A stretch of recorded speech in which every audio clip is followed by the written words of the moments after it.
창세기 29장. 야곱이 줄곧 길을 걸어서 드디어 동방 사람들이 사는 땅에 이르렀다. 거기 들에 우물이 있는데 그 곁에 양떼 세 무리가 엎드려 있는 것이 보였다. 그곳은 목자들이 양떼에게 물을 먹이는 우물인데 그 우물 아귀는 큰 돌로 늘 덮여 있어서 양떼가 다 모이면 목자들이 우물 아귀에서 그 돌을 굴려내어 양떼에게 물을 먹이고 다 먹인 다음에 다시 돌을 굴려서 우물 아귀를 덮고는 하였다. 야곱이 그 목자들에게 물었다. 여보십시오. 어디에서 오시는 길입니까? 그들이 대답하였다. 우리는 하란에서 오는 길입니다. 야곱이 그들에게 또 물었다. 나홀이라는 분의 손자인 라반이라는 분을 아십니까? 그들이 대답하였다. 아, 예, 우리는 그를 잘 압니다. 야곱이 또 그들에게 물었다. 그분이 평안하게 지내십니까? 그들이 대답하였다. 잘 삽니다. 아, 마침 저기 그의 딸 라헬이 양떼를 몰고 옵니다. 야곱이 말하였다. 아직 해가 한창인데 아직은 양떼가 모일 때가 아닌 것 같은데 양떼에게 물을 먹이고 다시 풀을 뜯기러 나가야 하지 않습니까? 그들이 대답하였다. 그렇지 않습니다. 양떼가 다 모일 때까지 기다렸다가 양떼가 다 모이면 우물 아귀에 돌을 굴려내고서 양떼에게 물을 먹입니다. 야곱이 목자들과 말하고 있는 사이에 라헬이 아버지의 양떼를 이끌고 왔다. 라헬은 양떼를 치는 목동이다. 야곱이 외삼촌 라반의 딸 라헬과 그가 치는 외삼촌의 양떼를 보고 우물 아귀에서 돌을 굴려내어 외삼촌의 양떼에게 물을 먹였다. 그러고 나서 야곱은 라헬에게 입을 맞추고 기쁜 나머지 큰 소리로 울면서 라헬의 아버지가 자기의 외삼촌이라는 것과 자기가 리브가의 아들이라는 것을 라헬에게 말하였다. 라헬이 달려가서 아버지에게 이 사실을 말하였다. 라반은 누이의 아들 야곱이 왔다는 말을 듣고서 그를 만나러 곧장 달려와 그를 보자마자 껴안고서 입을 맞추고 자기 집으로 데리고 갔다. 야곱은 지금까지 있었던 일들을 라반에게 다 말하였다. 말을 듣고 난 라반은 야곱에게 말하였다. 너는 나와 한 피부치이다. 야곱이 한 달을 라반의 집에 머물러 있을 때에 라반이 그에게 말하였다. 내가 나의 조카이긴 하다만 나의 일을 거저 할 수 없지 않느냐. 너에게 어떻게 보수를 주면 좋을지 너의 말을 좀 들어보자. 라반에게는 두 딸이 있었다. 맏딸의 이름은 레아이고 둘째 딸의 이름은 라헬이다. 레아는 눈매가 부드럽고 라헬은 몸매가 아름답고 용모도 예뻤다. 야곱은 라헬을 더 사랑하였다. 그래서 그는 제가 7년 동안 외삼촌 일을 해드릴 터이니 그때에 가서 외삼촌의 작은 딸 라헬과 결혼하게 해주십시오 하고 말하였다. 그러자 라반이 말하였다. 그 아이를 다른 사람과 짝지어 주는 것보다 너에게 짝지어 주는 것이 더 낫겠다. 그러면 여기서 나와 함께 살자. 야곱은 라헬을 아내로 맞으려고 7년 동안이나 일을 하였지만 라헬을 사랑하기 때문에 7년이라는 세월을 마치 며칠같이 느꼈다. 7년이 지난 뒤에 야곱이 라반에게 말하였다. 약속한 기한이 다 되었습니다. 이제 장가를 들게 해주십시오. 라헬과 결혼하겠습니다. 라반이 그 고장 사람들을 다 청해놓고 잔치를 베풀었다. 밤이 되었을 때에 라반은 큰딸 레아를 데려다가 신방으로 들여보냈는데 야곱은 그것도 모르고 레아와 동침하였다. 라반은 여종 실바를 자기 딸 레아에게 몸종으로 주었다. 아침이 되어서 야곱이 눈을 떠보니 레아가 아닌가. 야곱이 라반에게 말하였다. 외삼촌께서 저에게 이러실 수가 있습니까? 제가 그동안 라헬에게 장가를 들려고 외삼촌 일을 해드린 것이 아닙니까? 외삼촌께서 왜 저를 속이셨습니까? 라반이 대답하였다. 큰 딸을 두고서 작은 딸부터 시집 보내는 것은 이 고장의 법이 아닐세. 그러니 이래 동안 초래 기간을 채우게. 그런 다음에 작은 아이도 자네에게 주겠네. 그 대신에 자네는 또 7년 동안 내가 맡기는 일을 해야 하네. 야곱은 그렇게 하였다. 그가 레아와 이래 동안 지내고 나니 라반은 자기 딸 라헬을 그에게 아내로 주었다. 라반은 여종 비라를 자기 딸 라헬에게 몸종으로 주었다. 야곱이 라헬과 동침하였다. 야곱은 레아보다 라헬을 더 사랑하였다. 그는 또다시 7년 동안 라반의 일을 하였다. 주님께서는 레아가 남편의 사랑을 받지 못하는 것을 보시고 레아의 태를 열어주셨다. 라헬은 임신을 하지 못하였으나 레아는 마침내 임신을 하여 아들을 낳았다. 그는 속으로 주님께서 나의 고통을 살피시고 나에게 아들을 주셨구나. 이제는 남편도 나를 사랑하겠지 하면서 아기 이름을 르우벤이라고 하였다. 그가 또 임신을 하여 아들을 낳았다. 그는 속으로 주님께서 내가 남편의 사랑을 받지 못하여 하소연하는 소리를 들으시고 이렇게 또 아들을 주셨구나 하면서 아이 이름을 시므온이라고 하였다. 그가 또 임신을 하여 아들을 낳았다. 그는 속으로 내가 아들을 셋이나 낳았으니 이제는 남편도 별 수 없이 나에게 단단히 매이겠지 하면서 아이 이름을 레위라고 하였다. 그가 또 임신을 하여 아들을 낳았다. 그는 속으로 이제야말로 내가 주님을 찬양하겠다 하면서 아이의 이름을 유다라고 하였다. 레아의 출산이 그쳤다. 마태복음 28장.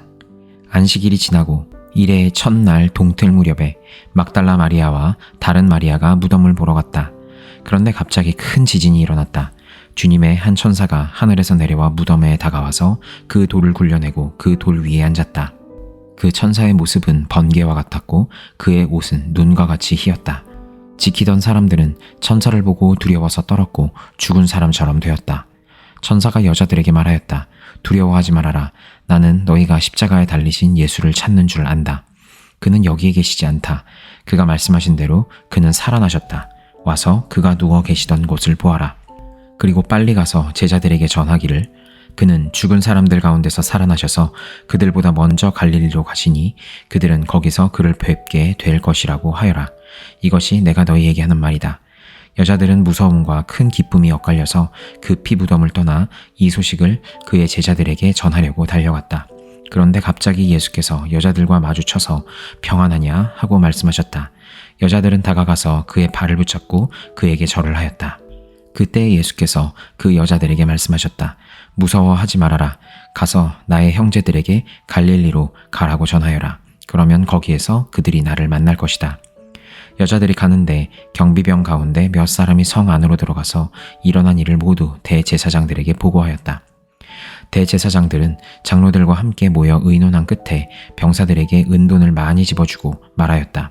예수의 제자들이 밤중에 와서 우리가 잠든 사이에 시체를 훔쳐갔다 하고 말하여라. 이 소문이 총독의 귀에 들어가게 되더라도 우리가 잘 말해서 너희에게 아무 해가 미치지 않게 해주겠다. 그들은 돈을 받고서 시키는 대로 하였다. 그리고 이 말이 오늘날까지 유대인들 사이에 널리 퍼져 있다. 11제자가 갈릴리로 가서 예수께서 일러주신 산에 이르렀다. 그들은 예수를 뵙고 절을 하였다. 그러나 의심하는 사람들도 있었다. 예수께서 다가와서 그들에게 말씀하셨다. 나는 하늘과 땅의 모든 권세를 받았다. 그러므로 너희는 가서 모든 민족을 제자로 삼아서 아버지와 아들과 성령의 이름으로 세례를 주고 내가 너희에게 명령한 모든 것을 그들에게 가르쳐 지키게 하여라. 보아라, 내가 세상 끝날까지 항상 너희와 함께 있을 것이다. 에스더 5장. 금식한 지 사흘째 되는 날에 에스더는 왕후의 예복을 입고 대궐 안뜰로 들어가서 대궐을 마주 보고 섰다. 그때 왕은 어전 안에 왕좌에서 문 쪽을 바라보고 앉아 있었다. 왕이 에스더 왕후가 뜰에 서 있는 것을 사랑스러운 마음으로 바라보고 쥐고 있던 금규를 에스더에게 내밀자 에스더가 가까이 다가가서 그 규의 끝에 손을 대었다. 왕이 그에게 말을 건네었다. 웬일이오? 에스더 왕후, 무슨 소청이라도 있소? 당신에게라면 나라의 절반이라도 떼어주겠소. 에스더가 말하였다. 임금님께서 허락하시면 내가 오늘 잔치를 차리고 임금님을 모시고 싶습니다. 하만과 함께 오시면 좋겠습니다. 왕은 곧 명령을 내렸다. 에스더의 말대로 하겠다. 곧 하만을 들라 하여라. 왕과 하만은 에스더가 베푼 잔치에 갔다. 함께 술을 마시다가 왕은 또다시 에스더에게 물었다.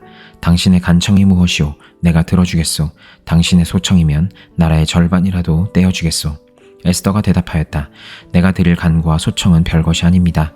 내가 임금님께 은혜를 입게 되어 임금님께서 기꺼이 나의 간청을 들어주시고 나의 소청을 받아주시겠다면 나는 내일도 잔치를 차리고 두 분을 모시고 싶습니다. 임금님께서는 하만과 함께 오시기 바랍니다. 그때에 임금님의 분부대로 나의 소원을 임금님께 아뢰겠습니다. 그날 하만은 마음이 흐뭇하여 아주 즐거운 기분으로 대궐을 나섰다. 대궐 문을 지나는데 거기에서 문을 지키고 있는 모르드게는 일어나지도 않고 인사도 하지 않았다. 그것을 보고서 하만은 그만 화가 잔뜩 치밀어 올랐지만 꾹 참고 집으로 돌아갔다. 하만은 친구들과 자기 아내 세레스를 불러놓고 자기는 재산도 많고 아들도 많으며 왕이 여러모로 자기를 영화롭게 하여 주고 자기를 다른 대신들이나 신하들보다 더 높은 벼슬 자리에 앉혔다면서 그들 앞에서 자랑하였다. 하만은 덧붙여서 말하였다. 그것뿐인 줄 아는가? 에스더 왕후께서 차린 잔치에 임금님과 함께 초대받은 사람은 나 하나밖에 없다네. 왕후께서는 내일도 임금님과 함께 오라고 나를 초대하셨다네. 그러나 대궐문에서 근무하는 모르드게라는 유다 녀석만 보면 이런 모든 것이 나에게 하나도 만족스럽지 않네. 그의 아내 세레스와 친구들이 하나같이 하만에게 말하였다. 높이 50자짜리 장대를 세우고 내일 아침에 그 자를 거기에 달도록 임금님께 말씀을 드리십시오. 그런 다음에 임금님을 모시고 잔치에 가서 즐기십시오. 하만은 그것이 참 좋은 생각이라고 여기고 곧 장대를 세우도록 하였다. 사도행전 28장. 우리가 안전하게 목숨을 구한 뒤에야 비로소 그곳이 몰타 섬이라는 것을 알았다. 섬 사람들이 우리에게 특별한 친절을 베풀어 주었다. 비가 내린 뒤라서 날씨가 추웠으므로 그들은 불을 피워서 우리를 맞아 주었다. 바울이 나뭇가지를 하나를 모아다가 불에 넣으니 뜨거운 기운 때문에 독사가 한 마리 튀어나와서 바울의 손에 달라붙었다. 섬 사람들이 그 뱀이 바울의 손에 매달려 있는 것을 보고 이 사람은 틀림없이 살인자이다. 바다에서는 살아나왔지만 정의의 여신이 그를 그대로 살려두지 않는다 하고 서로 말하였다. 그런데 바울은 그 뱀을 불 속에 떨어버리고 아무런 해도 입지 않았다. 섬 사람들은 그가 살이 부어오르거나 당장 쓰러져 죽으려니 하고 생각하면서 기다렸다. 그런데 오랫동안 기다려도 그에게 아무런 이상이 생기지 않자 그들은 생각을 바꾸어서 그를 신이라고 하였다. 그 근처에 그 섬의 추장인 보블리오가 농장을 가지고 있었다. 그가 우리를 그리로 초대해서 사흘 동안 친절하게 대접해 주었다. 마침 보블리오의 아버지가 열병과 이질에 걸려서 병석에 누워 있었다. 그래서 바울은 들어가서 기도하고 그에게 손을 얹어서 낫게 해주었다. 이런 일이 일어나니 그 섬에서 병을 앓고 있는 다른 사람도 찾아와서 고침을 받았다. 그들의 극진한 예로 우리를 대하여 주었고 우리가 떠날 때에는 우리에게 필요한 물건들을 배에다가 실어주었다. 석 달 뒤에 우리는 그 섬에서 겨울을 난 디오스구로라는 이름이 붙은 알렉산드리아 배를 타고 떠났다. 우리는 수라구사에 입항하여 사흘 동안 머물고 그곳을 떠나 빙 돌아서 레기온에 다다랐다. 그런데 하루가 지나자 남풍이 불어왔으므로 우리는 이틀 만에 보디올에 이르렀다. 우리는 거기서 신도들을 만나서 그들의 초청을 받고 2일 동안 함께 지냈다. 그런 다음에 드디어 우리는 로마로 갔다. 거기 신도들이 우리 소식을 듣고서 아피온 광장과 트레스 마을까지 우리를 맞으러 나왔다.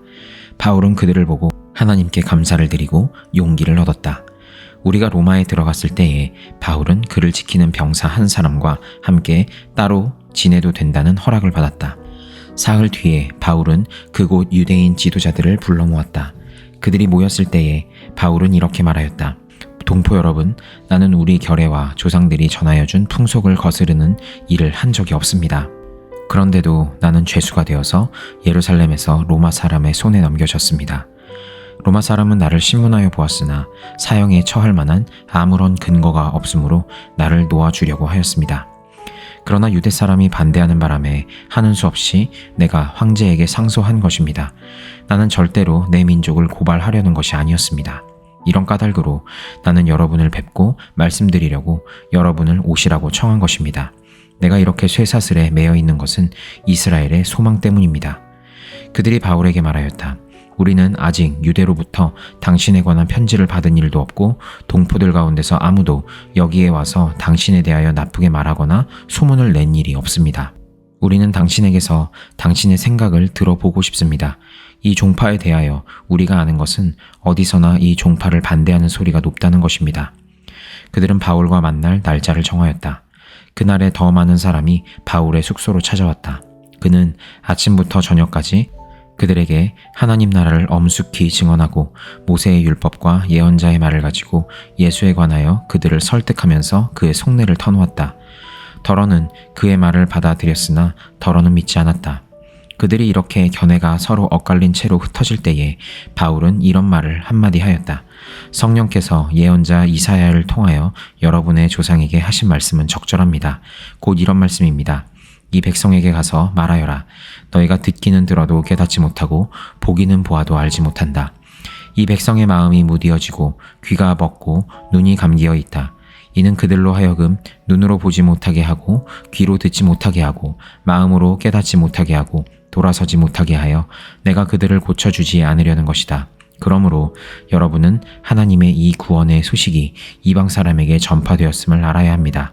그들이야말로 그것을 듣고 받아들일 것입니다.